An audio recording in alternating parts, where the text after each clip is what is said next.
If you've dabbled in Google Ads or even Facebook ads, you're gonna be very familiar with the fact that there's policies that'll come into play that can completely suspend your account and stop you from being able to run ads. Now, when it comes to Google Ads, there's a couple of the biggest reasons this might happen. We're gonna talk over about probably the three biggest. Now, these are really easy to avoid if you know what you're trying to avoid in the beginning. So that's why I really want to present this information to make sure that you can watch this before you start playing around with these issues.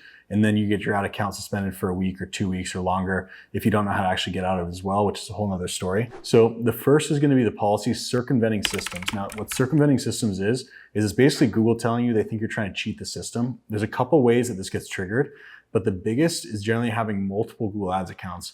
Reason why is because Google is an auction-based system. They only want one account per business, because if there's multiple accounts per business, you can actually take more space in that auction every time you're trying to rank for keywords. So really what they're trying to do there is make sure that if you're one business, you get one account. That way you always only have one ad running for keyword targeting. Now, if you have multiple Google Ads accounts, especially if you're running multiple Google Ads accounts to the same landing pages and domains, you're gonna get this pretty much very quickly in your account. You're gonna get the entire account suspended. It's a bunch of hoops that you have to jump through to get your account unsuspended. So really, really simple way to avoid this is just keeping one Google Ads account. Sometimes people forget they had one in the past, or maybe it was recently.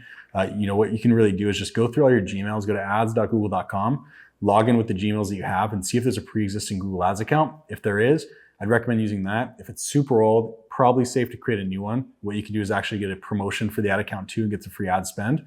But if you had an ad account recently, especially one that was verified to your business, you're gonna make sure to use that account, because if you don't use that account and you open the next one, Google's gonna trigger that policy and think you're trying to cheat the system.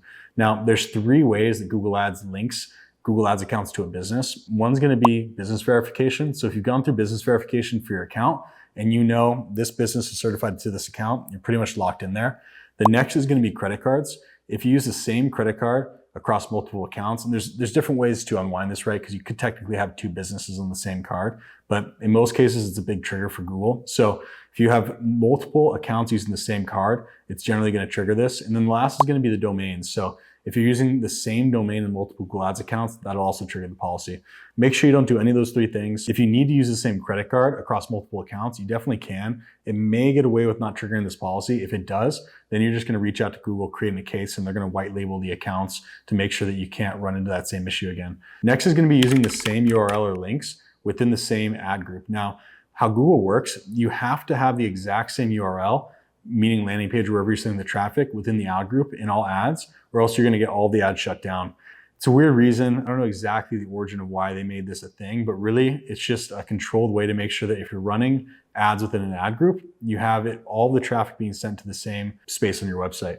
Now, if you don't do that, you're gonna learn pretty quickly that everything's gonna get shut down. It's gonna disrupt your ads or your campaigns, and you're gonna lose time and money. So make sure if you're running campaigns, you're pretty much gonna be forced into this regardless, but only launch an ad group if all of the ads within that ad group go to the same location on the website. Lastly is gonna be industry policies. This is probably the trickiest area because you don't always see them coming until they happen. But basically, if you're in a world like weapons or medicine or like doctors, that kind of thing, you're generally gonna have policies you have to abide by. There's definitely ways around these policies. We talked about this in other videos because there's a lot of ways to sneak past them to be able to scale, go after certain targeting and not have the issue. But in most cases, if you're running something in a limited policy space, you're gonna get suspended account or at least suspended campaign. And the reason why is because it's gonna trigger based off of them thinking what you're targeting or what you're presenting people you're targeting does not fit within the policies that are in your area. Now, most of the time, these policies are gonna trigger off of actual keywords within your ads, your targeting, and also the assets you're sending the traffic to. So if you're in a high-risk policy world, like I said, anything medicinal, anything with treatments, anything with anything risky like weapons or drugs, whatever it is, you wanna do some research because you're gonna figure out what terms will trigger those policies, and you're simply gonna take them out of the assets that you have. Now, everyone, I know it sounds kind of lame, right? You have to try to target and present copy without using really key integral words for what you're going after. But anybody in that space that's targeting those terms and providing assets has to play by the same rules. So it kind of levels the playing field. So make sure to do the research there. If you don't do it, you're gonna have weeks of kind of troubleshooting, trying to figure out what the issue is. But in most cases, one of the easiest way to get around what not to include in your ads or your assets is look for other leaders in the space that are targeting the terms you're trying to go after and see what their pages look like, see what their ads look like, and really try not to reinvent the wheel there because they've probably already done that hard work for you. So make sure if you're gonna run Google Ads, stay away from these 3 different areas that'll get your account suspended.